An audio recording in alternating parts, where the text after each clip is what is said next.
Vice President Kamala Harris says the invasion at the border is unacceptable.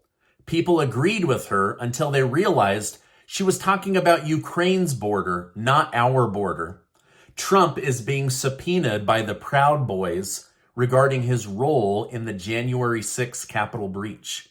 The American people are losing faith and patience in President Biden, and top Democrats want him out as running for 2024. Also, Joe Rogan goes off on Pete Buttigieg for the Ohio train explosion.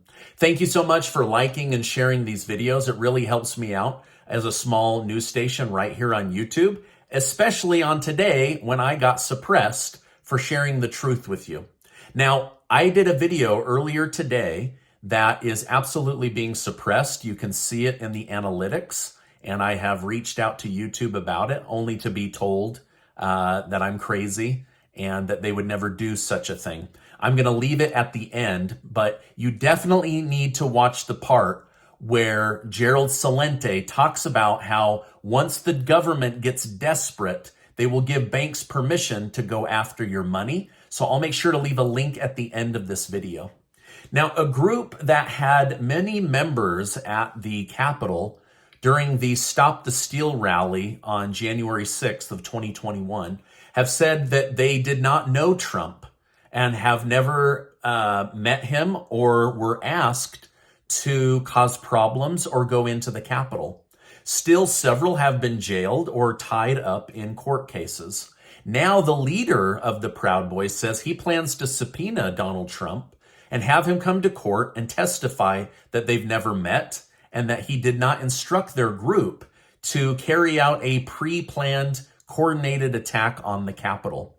However, because Donald Trump is a former U.S. president, he has 24-hour-a-day Secret Service, and he's impossible to get around unless Trump wants you to be around him. So the Proud Boys leader is asking the Department of Justice to serve documents to the president in order to force him to testify on their behalf.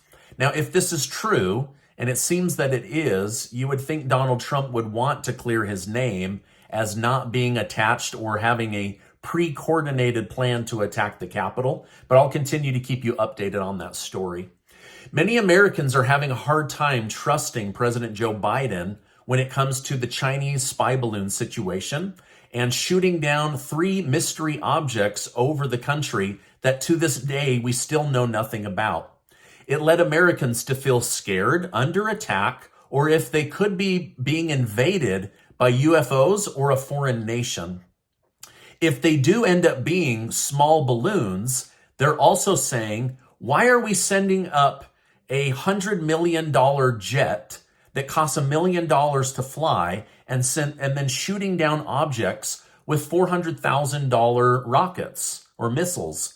So either way, people are saying, listen, you did not handle this well. But let me know, what do you think? Did President Biden do the right thing? Or did he handle this wrong and they kind of panicked? Let me know your thoughts down below. Okay, now Vice President Mike Pence reacted to the latest briefing from Joe Biden on the topic. He said, I would characterize the president's press conference as too little too late. I mean, to have the president address this issue 2 weeks after this captured the nation's attention with the first balloon is just unacceptable. Now, speaking of Mike Pence, a deep dive search was done on his other properties and office, and no other classified documents were found. Now, really quick, I just read yesterday a super fascinating report on how Russia, China, and Saudi Arabia are working to destroy the United States dollar and its position as the world reserve currency. I think it's something that everybody should read. So I'm going to leave a link to the PDF down below. It's totally free. You can go in and read, but I found it to be very, very interesting how they are coordinating their attack on the dollar around the world. Now, President Biden has also just gone through his annual physical, where it's determined whether he's fit to be in office or not. The result of the physical was that he would have mental disabilities and be unable to lead the nation. However, according to Biden's own physician, he remains a healthy vigorous 80-year-old male capable of being the president. Now, speaking of health issues, twice I've told you about how Senator John Fetterman of Pennsylvania had checked himself into the hospital for health issues. He had a stroke before the election, but his wife and his political party pressured him to keep campaigning despite his negative health. His health is literally falling apart as he tries to keep his Senate seat. He's now checked himself into the hospital for a third time, this time for clinical depression. They say that they want to keep him for several weeks because it's so bad. Now, I hope he can get the help that he needs, but my gut tells me the kind of pressure it takes to be a sitting senator is not good for a human brain that has gone through a major stroke. But I'm not a doctor, and I've never pretended to be one. World famous podcaster Joe Rogan has verbally reprimanded Biden's transportation secretary Pete Buttigieg over comments he made regarding construction workers. Buttigieg stated that neighborhoods of color often have white construction workers building their infrastructure. The point he seemed to be making was that companies should be providing people of color opportunity to build their own infrastructure. However, Joe Rogan stated that's skilled labor. Like, you have to hire people that are really good at that. And if they don't exist in that community, you have to hire outside of that community. If you see what happens when you have unskilled labor and unskilled people working on buildings, it's an effing disaster. Now, Rogan stated that Buttigieg showed a profound lack of understanding of skilled labor by making these comments. Increasing number of people are saying Pete Buttigieg is simply not qualified to be handling the transportation nor the infrastructure rebuild of the United States. But I'd like to know from you, what do you think? Is Pete Buttigieg doing a good job? Is he making this about race when it should be about skill set? I don't know. Let me know your thoughts, but this was a big story. I mean, we just had an earthquake that's killed over 25,000 people in Turkey, and they're saying the number one cause for the problem is that it was bad craftsmanship on the buildings that crushed people. So I think Joe Rogan may have a point here. Now, under Pete Buttigieg's leadership, we've had multiple shipping and trucking delays, multiple railroad strikes, collapsed bridges, airline issues, and exploding trains that derail. Now, I'm not saying that this is all his fault or even that he caused it. I'm just pointing out, ever since his leadership, there's just been problem after problem after problem. Now, Buttigieg was also just blasted for his lack of action in Ohio after a train derailed and exploded with vinyl toxic chemicals all over the land. And despite these toxins killing animals and making humans in the area very sick, there was very little direction from the government or from Buttigieg's office on what to do. People have started to joke online that Ohio needs to immediately rename East Palestine City to the name Ukraine. That way the U.S. government will actually care and send them money and help. Now, Senator Marco Rubio called for Buttigieg to resign. He said it's just been too many problems back to back, and he refused to acknowledge the disaster in East Palestine, Ohio. And until his intentional ignorance is over, he wants him out of office. Now, I don't think that he's going to step down. None of them are stepping down. The border guy's not stepping down. This guy's not stepping down. Fauci never stepped down.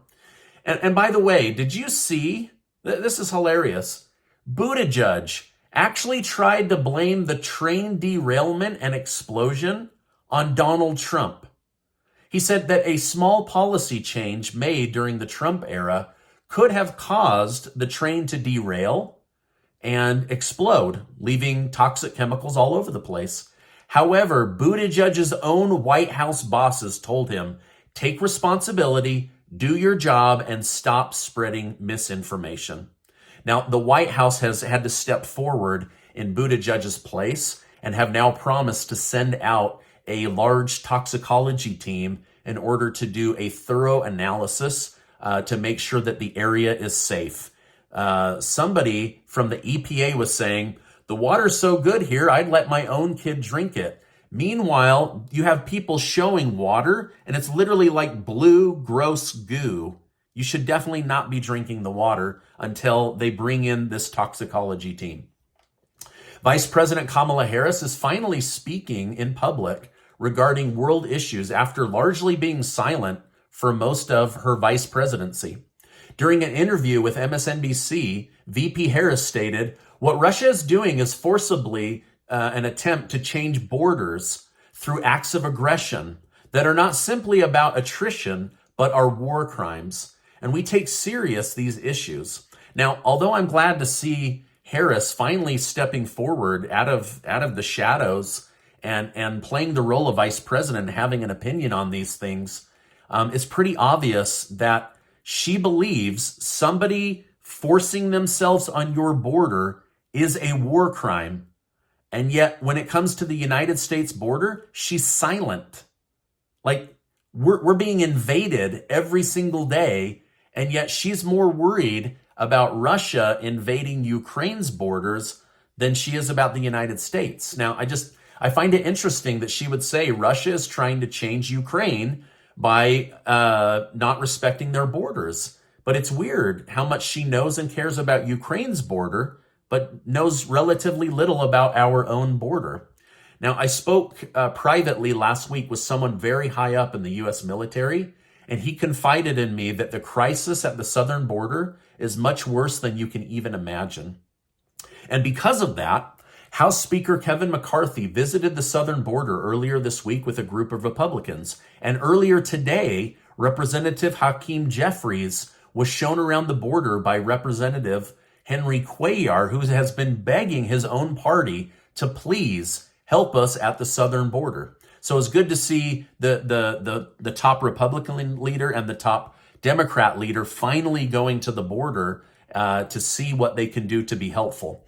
Now, Republicans vowed to investigate the southern border and impeach Department of Homeland Security head Alejandro Mayorkas if they found evidence of dereliction of duty after 5 million illegal immigrants escaped into the country. Now, though, Alejandro Mayorkas is saying that Republicans have weaponized the House of Representatives and that they are just trying to impeach him for political reasons, that he's done nothing wrong. In fact, he's done a great job at the border. But let me know what you think. Is this the weaponization of the House of Representatives to go after him for being a Democrat or for doing a terrible job at the border? Let me know your thoughts down below. Now, before you go, please take 20 seconds. Go get your name entered to be one of the winners of the $10,000 in cash that Casey and I are giving away thanks to generous video sponsors. I'll make sure to leave a link down below. Also, check out that article about Russia, Saudi Arabia, and China working hand in hand behind the scenes to destroy the US petrodollar. I'll make sure to leave a link for that down below as well. Now, before you go, I want to remind you that you are amazing. Make sure to check out this video that got suppressed, especially the part about how once the government gets desperate, they'll give banks permission to come after your money. Hey, I appreciate you stopping by today, and I'll see you on the next video.